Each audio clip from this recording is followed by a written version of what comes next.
They called it a typical sleepover. Popcorn, movies, matching pajamas, two girls, inseparable since second grade. One of them would never go home. The other, she told the story everyone wanted to believe, until the evidence started talking back. This is what happens when trust turns toxic, when a sleepover becomes a cover-up, and when the person you'd trust with your life might be the one holding the knife. It started like 100 other nights before it. Friday, mid-October, windy but clear skies. Mia Brooks and Chloe Evans were both 15. Best friends, practically sisters. Same locker, same Instagram stories. They were known as Chia in their friend group. Chloe plus Mia, always together. That night, they were staying at Mia's house, just like every other weekend. Chloe brought her overnight bag, a canvas tote with pink patches. Mia had already set up the living room with beanbags, snacks, and fuzzy blankets. Vanessa, Mia's mom, said they seemed totally normal, laughing, braiding each other's hair, making popcorn with too much butter, even filming TikToks on mute so her dad wouldn't complain. Chloe texted her mom at 8:42 p.m. "Made it. Mia's got the scary movie ready." Her mom replied, "Have fun, baby. Be safe. Love you." She read the message. She never replied. That was the last time her mom ever heard from her. By 10:15 p.m., the girls had posted a boomerang video to Chloe's private story. Them clinking root beer cans, giggling under a blanket fort. Caption, sleepover mode, on. Mia's dad, Gregory, said he passed through the living room once around 11. The girls were still up. He reminded them not to stay up too late. They promised they wouldn't. That was the last time he saw Chloe alive. At 11:47 p.m., a final photo was uploaded. Mia and Chloe in matching sleepy witch pajamas, cuddled under a comforter, both smiling.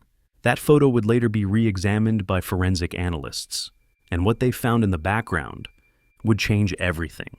The next morning, Vanessa came downstairs around 8:05 a.m. She made coffee, let the dog out, then walked past the living room. Blankets folded, popcorn bowl empty. Only one sleeping bag in sight. She figured the girls had moved upstairs to Mia's room, but when she knocked and cracked the door open, only Mia was there, asleep, curled on her side, hair messy, face pale. "Hey, where's Chloe?" Mia opened one eye, then her face changed. "She's not here." Vanessa's chest went cold. "Did she leave early?" "No, I don't know." She checked the front door. Locked. Back door, unlocked. Chloe's shoes were still by the door. Her bag was on the floor, phone still charging on the couch. But Chloe Evans was nowhere in the house. At 8:36 a.m., Vanessa called Chloe's mom, Daniela. "Hey, just checking, did Chloe get home early?" "No." "What? She's not with you?" That's when the panic set in. 9:10 a.m. Police were called. 9:42 a.m. Officers arrived. 10:03 a.m.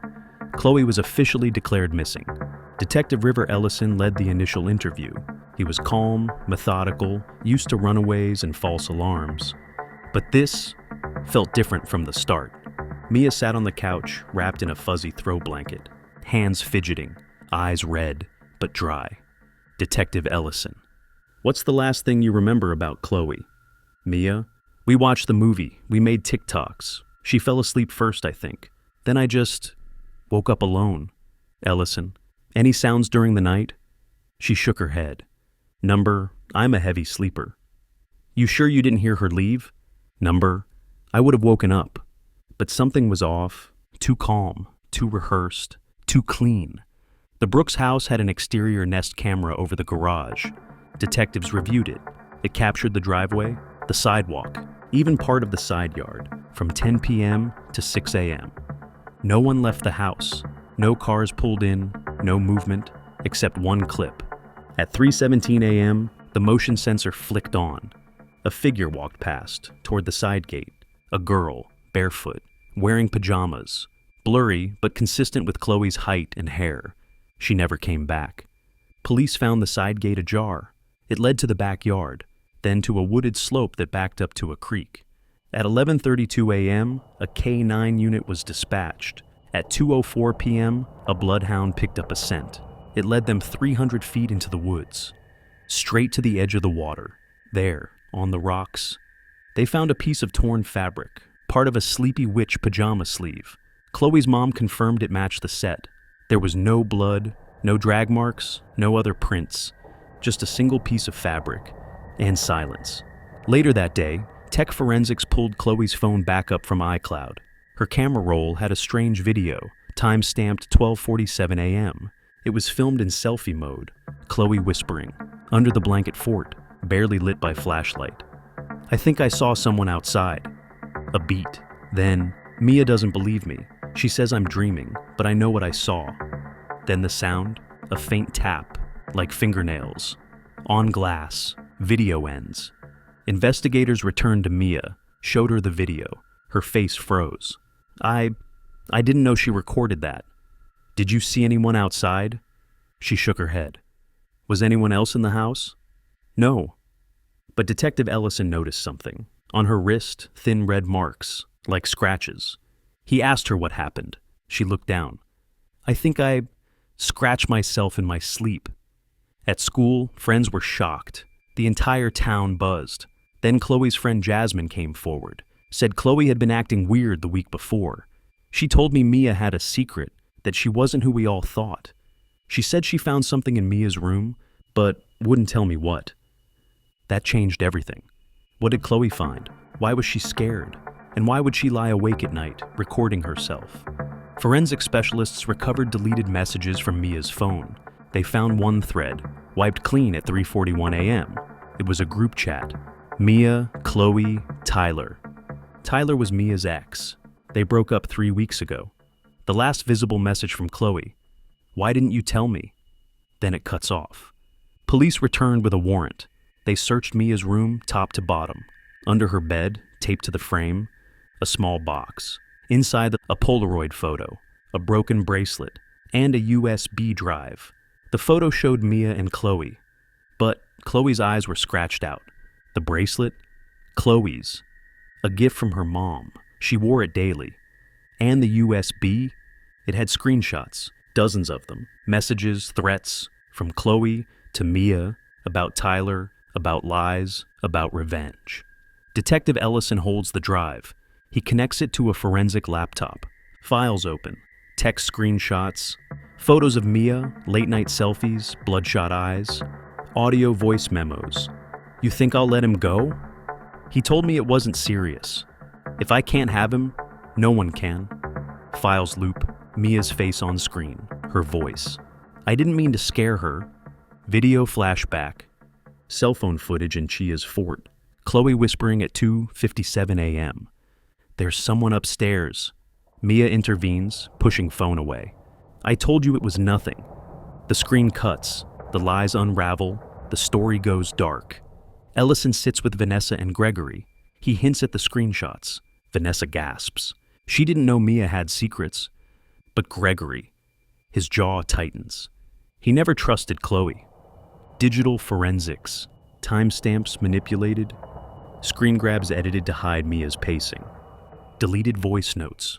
One buried file reveals Mia dialing Chloe's number at 3:12 a.m., but calling only once.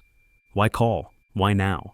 Detectives check Mia's Keurig coffee maker. It's still plugged in. Logs show 3:16 a.m., deep into the night. She drank coffee? Why? They also find a small pill, unused, on her nightstand. A high-dose antihistamine. Taken late night? Detective Ellison visits school. He talks to Jasmine. Jasmine reveals Chloe overheard something chilling at a party. Mia bragged she'd taken revenge on someone when she got her chance. And Chloe confronted her that night. Tech team recovers a voice memo buried in the USB. Soft sobs. Chloe's voice: "I didn't want this to happen." Pause. A scream. Then static. Ellison? What was she referring to? They retest Chloe's bracelet under the bed. Inside, a hair strand. It's not Mia's. It's a stranger's. Male, 6 feet tall, unrelated. New theory? Someone else was present that night. Ellison returns to the creek. He follows water logs. Finds Chloe's second sneaker, muddy. Nearby, foot traffic prints, big shoes, a jacket, fishing shed green. A witness: they came together, but only one left. Mia's phone log, a second phone number, disconnected. Trace leads to a burner phone, Registered under the name T. Collins. No record, no name. But messages show concern for Mia. One text, "Did you do it?" Vanessa falters during questioning. She admits she checked on the girls late night, then stepped away. Gregory stayed in the basement watching the Patriots game. He never looked upstairs. T. Collins linked to Tyler Collins, Mia's ex.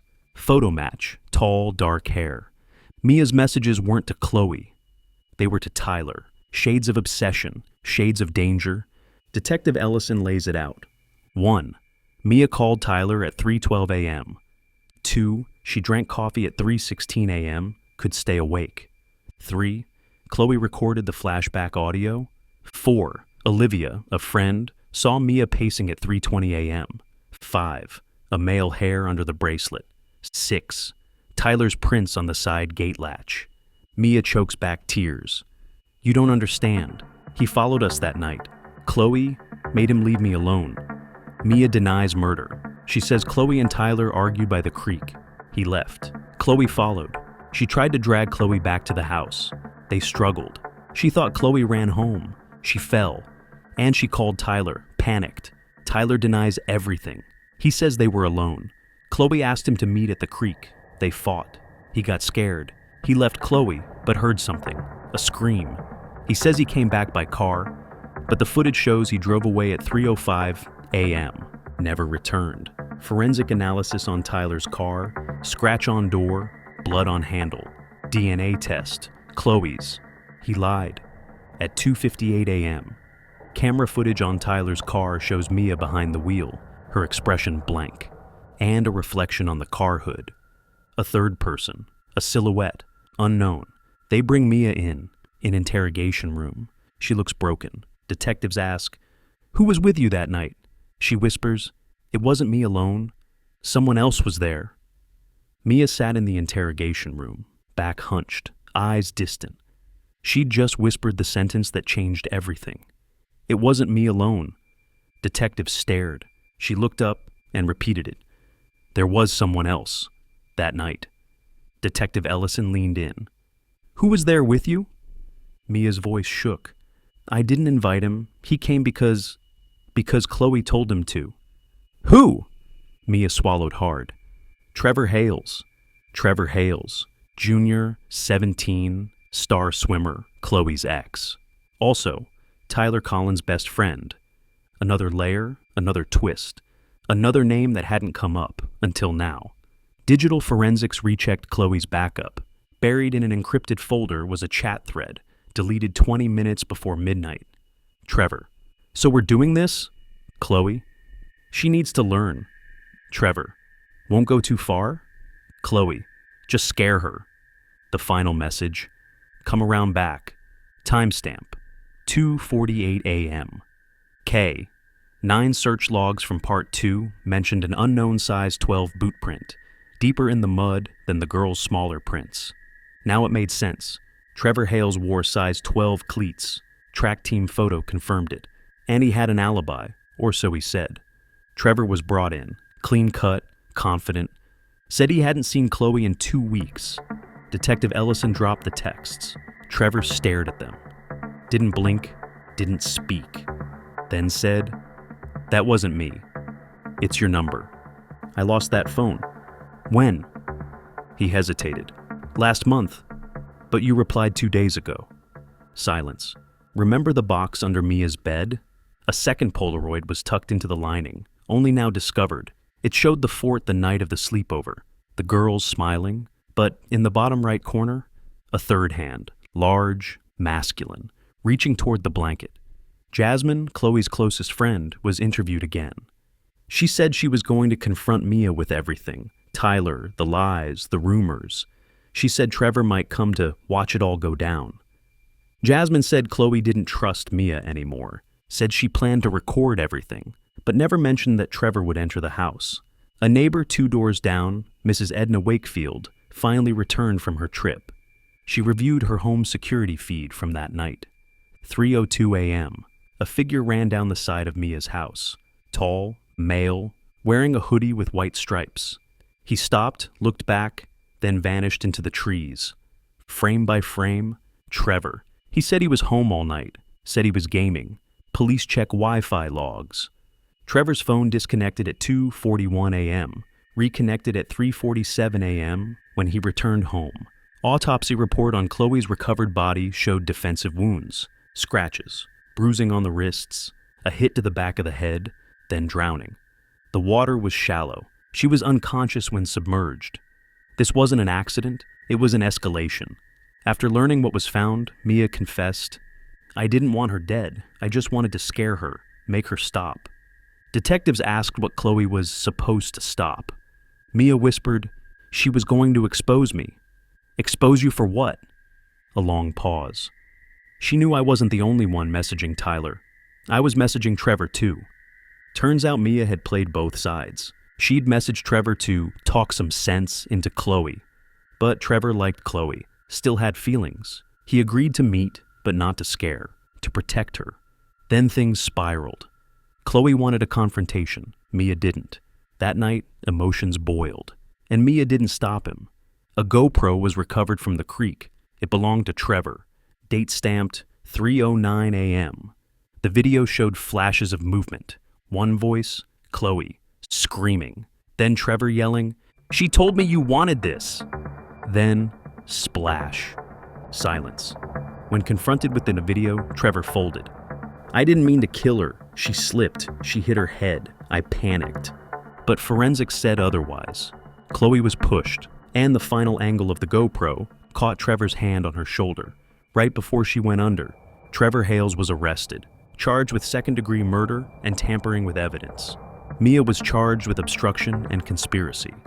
The case shattered the community, but it wasn't over. Detective Ellison thought the case was closed until Chloe's mom handed him something. A USB recovered from Chloe's school locker. Auto backup from her personal diary. On it, "I know Mia's hiding something bigger. She said she fixed the thing with Allison." Allison, another girl, also Chloe's friend. And guess what? She vanished 6 months before, presumed runaway. But she left no trace, until now. Detective Ellison watches the screen. "Fix the thing with Allison?" He pauses. "Who's Allison?" Chloe's mom trembles. "Allison, another friend. She was there during that sleepover 6 months ago. She met with Mia, but Mia denies." Vanessa's face turns ashen. It was swept under the rug. Suddenly, Mia's confession becomes a drop in a vast ocean of secrets. 6 months ago, Allison Grant, 15, never seen again. The official line, runaway. But now, Chloe's diary suggests confrontation. "You were the one who pushed her." "And Mia?" She tells Ellison, "Allison and Chloe were best friends too. She came that night. We got in an argument. Allison left crying. She never came back." Detectives dig deeper. Records show Allison's home videos. Day she vanished. Holly, Mia's cousin, picked her up. Mia asked her to. Why would she? Older residents remember whispers, jealousy. Allison was talented, popular, kind. She was a threat. Ellison leads the team back to the creek, area between Mia's house and the water. They dig carefully. Hours later, they find it. A partially buried school ID, a Dot Grant. No body, but enough to reclassify the case. Sheriff's office organizes a press briefing. New evidence found, potential homicide. Allison Grant, 15, missing. Town explodes. Some rally behind Mia and Trevor. Others call it cover-up. On TikTok, hashtags amplify. Hashtag justice for Allison. Hashtag sleepover secrets. Mia collapses under the glare. Underweight, pale. She's transferred to juvenile unit. Ellison visits. She breaks down. "I didn't go to the creek that night, but I said goodbye at the gate." She whispers. Allison held Chloe's hand and ran. The USB diary. More notes about Allison. Dates, scribbles, rage. "I told Allison, she's next. I'm not second best." The penmanship is wild. It confirms Emma's art suspicion. Mia's jealousy was lethal. Trevor, in jail, finds out. He flips. He wants justice for Chloe and Allison. He confesses to Ellison, "I didn't kill Allison, but I saw her leave." Mia cried. She was furious. He points blame at Mia. Ellison sits across from Mia. Did you do something with Allison? Yes, she sobs. I didn't kill her. We argued. I left in tears. She never came home. But you know what happened. Mia hesitates. She told me if I told, she'd come after me. Search warrant for Mia's cousin, Holly's shed. They find a locked trunk. Inside, hairbrushes with Allison's blonde hair. A small locket engraved AG. A charm from Allison's necklace. Holly denies knowledge. Holly cracks under interrogation. Allison visited that night, but she stormed off. Mia followed. Chloe stayed. Then, Holly heard a scream. She locked the shed, went back.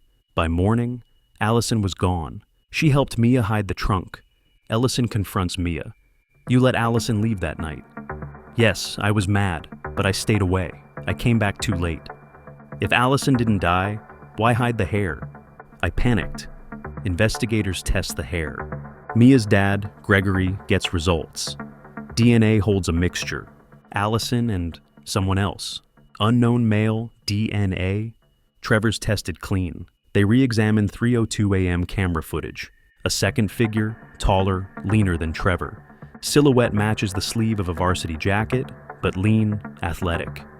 They scan rosters. Name surfaces, Ethan Price. Ethan Price, Badinirabadu, Mia's classmate. Not on swim team, but known for prowling at night. No alibi. Phone showed him near the creek at 3 a.m. He's been grilled, denies everything. But his DNA is missing from the mix. They search Ethan's locker. They find drawings of the creek. They find Allison's watch in his bag. They tag him. He goes in for questioning. Ethan folds. He confesses, but not to murder. He says, I followed them that night. I didn't do anything. He hands over the watch. Ellison asks, why? He whispers, I was going to help her. Ethan details the night. He trailed Mia and Allison. He watched Mia push Allison in a fit of rage. Allison fell, hit her head, unconscious. Mia panicked, didn't kill her. Ethan buried Allison's body. Holding the confession, Ellison pushes Mia. She sobs. Allison was alive when she walked away. Chloe stayed with her. They fought. I heard a splash, then nothing. Ellison orders a renewed search at the creek.